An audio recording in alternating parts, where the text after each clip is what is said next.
Hey everyone, my name is Chloe, and today I'm here to give you my May TBR. So, I'm filming this April 21st, which means I have 9 days left in the month. And you may ask how my April TBR is going, and it is not well. Hi, I'm here to confess, I made a TBR and have not been doing good at all. And the reason why is because when I haul books, if they are like a popular title, I'll go ahead and put it on hold on Libby or whatever, and because there's always a wait, and so then it pops up sometimes. Well, in April, it's just stuff's been popping up constantly that I don't even remember putting on hold. And then also I've fallen down rabbit holes of different books, and you guys, I don't know. I'm here confessing and have no excuses. My TBR has kind of failed. Now I have 9 days left, so maybe it's by the end of this month, by the wrap up, I will have read more. But so for all that to say, I am keeping my May TBR small. The other thing that is in the back of my head is that I have had 2 months in a row of my book haul revisit, both March and April, where I look at the haul from 3 years ago, and I've read all those books. 3 years, it's crazy. I don't understand how my bookshelves are so overfull, and yet I seem to be reading the stuff. So, that's great, but I'm guessing May is going to be different, and if it's not, I have a little twist coming. So, all that to say, my May TBR is going to be made up of those book haul revisit books, whatever they may be, and one readathon, and that's it. So the readathon that I'm going to be doing is the full month of May, which I just love, because then right now I've got so many books on Libby and NetGalley and physically and things that I'm trying to read that I'm probably not going to be able to read these till middle of the month. So it's going to be the Southern Charm readathon, and it is hosted by Amanda from Amanda Book Lover, Oshina from Oshina Gotta Read 'Em All, Alicia from For the Love of Christian Fiction. I don't know who else. I think Amanda is the original creator, so I will link her video down below. I think there's quite a few hosts going on, but like I said, it is the whole month of May, so you can do it anytime. They also said that you can double, triple, whatever. If you can find one book that fits all the prompts, great. And so I'm going to be picking 4 that fit all the prompts, and the prompts are so cute. And so, I figured better to err on the side of going small, because I know stuff will always come up, than to pick too much and have to come on here and say I failed again. So let's just get into it. I kind of am tweaking the order of the prompts so I can talk about one book at a time for all the prompts that it hits. So let's just go for it. So the first one is Bless Your Heart, an emotional or heartwarming book. So I'm going to be reading Not Her Daughter by Rea Frey. Now, Rea Frey is an author that I have read a couple from, and I feel like she is so underhyped. I have really liked everything I've read from her, and this is one that I was in the Dollar Tree with my kids buying some sort of something, Easter something, the things you buy at the Dollar Tree. And this was in the checkout aisle. First of all, did you know that the Dollar Tree has books? They have a whole book section here at ours anyway.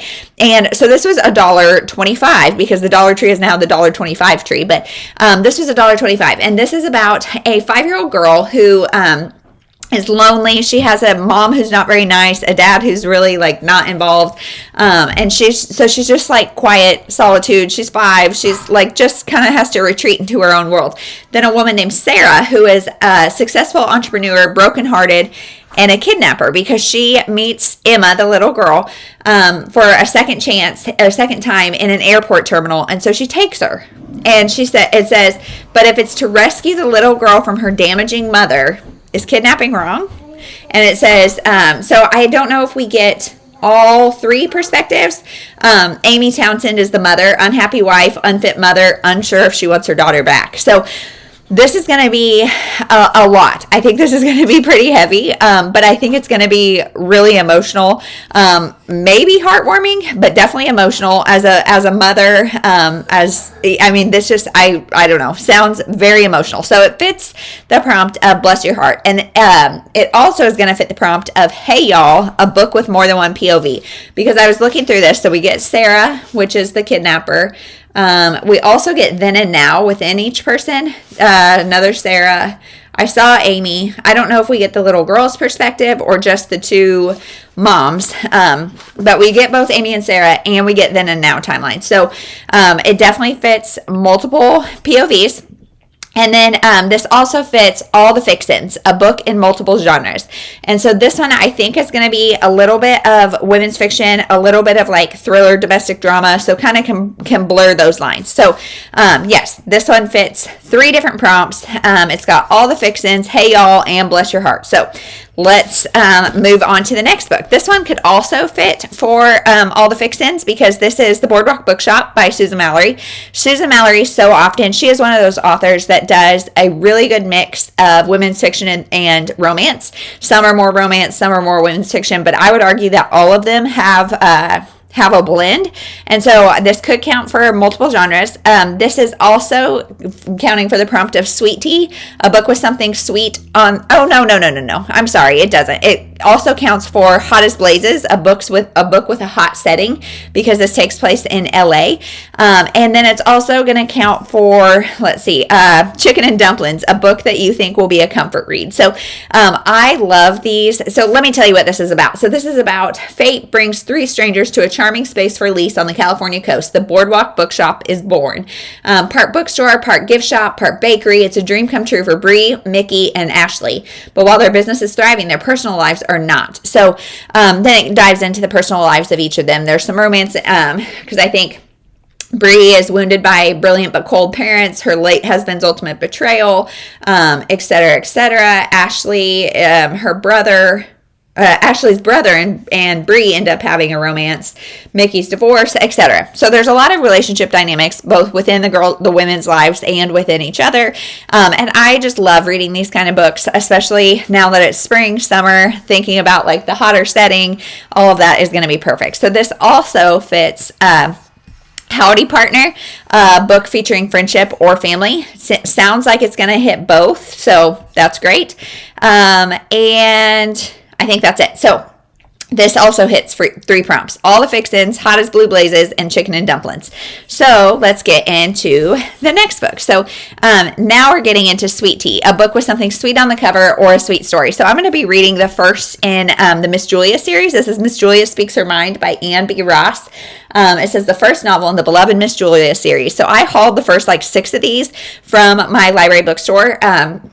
And this is, I think, just like it says, where does it say? A witty tale replete with charm. It's impossible not to like this book. This is a Southern story. Miss Julia is a recently bereaved and newly wealthy widow. She's only slightly bemused when Hazel Marie Puckett appears at her door with a youngster in tow and unceremoniously announces that the child is the bastard son of Miss Julia's late husband. Suddenly, the longtime church member and pillar of her small Southern community finds herself in the center of an unseemly scandal and the guardian of a Wayne 9-year-old whose mere presence turns her life upside down. So, razor sharp wit, perfect steel magnolia poise, Miss Julia speaks her mind indeed. So I've heard it's funny, fast-paced, charming, sure sense of comic drama, crazy characters, strong Southern cadence, all the things. I think it's going to be really sweet and fun. So I need to read at least this first one to see, because if I don't like it, then there's 6 books that I can unhaul, and that will be great. Otherwise, I guess I'm going to start another series, because why the heck not? So then last we have Heavens to Betsy, a mystery or thriller that will shock you. So this is one that I should have read years ago, but I haven't. The Wives by Tarryn Fisher. Now, I think this has pretty mixed reviews. I don't know, but you've never met the other wives. None of you know each other, and because of this unconventional arrangement, you can see your husband only one day a week, but you love him so much you don't care, or at least that's what you've told yourself. One day while you're doing laundry, you find a scrap of paper in his pocket, an appointment reminder for a woman named Hannah, and you just know it's another one of the wives, as you would probably assume. You thought you were fine with your arrangement, but you can't help yourself. You track her down, and under false pretenses, you strike up a friendship. Hannah has no idea who you really are. Then Hannah starts showing up to your coffee dates with telltale bruises, and you realize she's being abused by her husband, who is, of course, your husband. But you've never known him to be violent. So who is your husband? How far would you be willing to go to find out? I'm currently reading a book in second person like that, and I hate it. So I don't know if this is all in second person or not. You guys let me know. But that's it. So that is my goal for the month of May, to have a successful book haul revisit, to participate in this readathon with these 4 books and to finish up one of my April TBR I have not finished. So let me know, are you participating in this readathon? Are you doing other readathons? I know there's a bunch going on now that it's spring and everything is great. I'm really in the mood to read, so I've been reading a lot, just not the books I said I was going to. So we're gonna really hope for these books. So that is everything. Thank you so much for watching. We'll see you in the next one.